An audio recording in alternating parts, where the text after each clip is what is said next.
কেউ কেউ বলছে যে এই অল্প সহযোগিতা কি সংসার চলবে। আমরাও জানি চলবে না, কিন্তু 4 সপ্তাহে, 1 মাসে 4 সপ্তাহ, অন্তত 1 সপ্তাহের সহযোগিতাও যদি আমরা করতে পারি সরকারের পক্ষ থেকে, তাহলেও তো অনেক মানুষের জন্য সেটি একটি অনেক বড় সুবিধা, তাই নয়? দেশের মানুষের জন্য কিছু পরিকল্পনা তৈরি করেছি। সেই পরিকল্পনাগুলি হচ্ছে কিভাবে,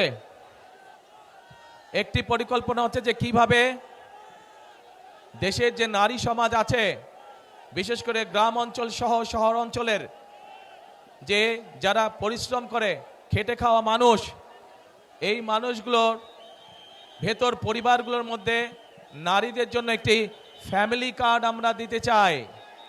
যেই ফ্যামিলি কার্ডের মাধ্যমে প্রতি মাসে প্রত্যেক গৃহিণী সরকারের পক্ষ থেকে একটি অল্প হলেও একটি সহযোগিতা পাবে।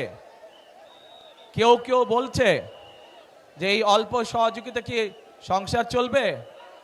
আমরাও জানি চলবে না, কিন্তু 4 সপ্তাহে, 1 মাসে 4 সপ্তাহ, অন্তত 1 সপ্তাহের সহযোগিতাও যদি আমরা করতে পারি সরকারের পক্ষ থেকে, তাহলেও তো অনেক মানুষের জন্য সেটি একটি অনেক বড় সুবিধা, তাই নয়? রাইট। তারপরে আসেন, আরেকটি পরিকল্পনা গ্রহণ করেছি। ঠিক আমরা গৃহিণীদেরকে যেমন ফ্যামিলি কার্ড দিতে চাই, ঠিক একইভাবে আমরা আমাদের কৃষক ভাইদের পাশে দাঁড়ানোর জন্য আমরা কৃষক ভাইদেরকে একটি কৃষক কার্ড দিতে চাই। এই কৃষক কার্ডের মাধ্যমে আমরা সার, কীটনাশক ঔষধ, বীজ, এটি আমরা কৃষকদের হাতে সরাসরি পৌঁছে দিতে চাই।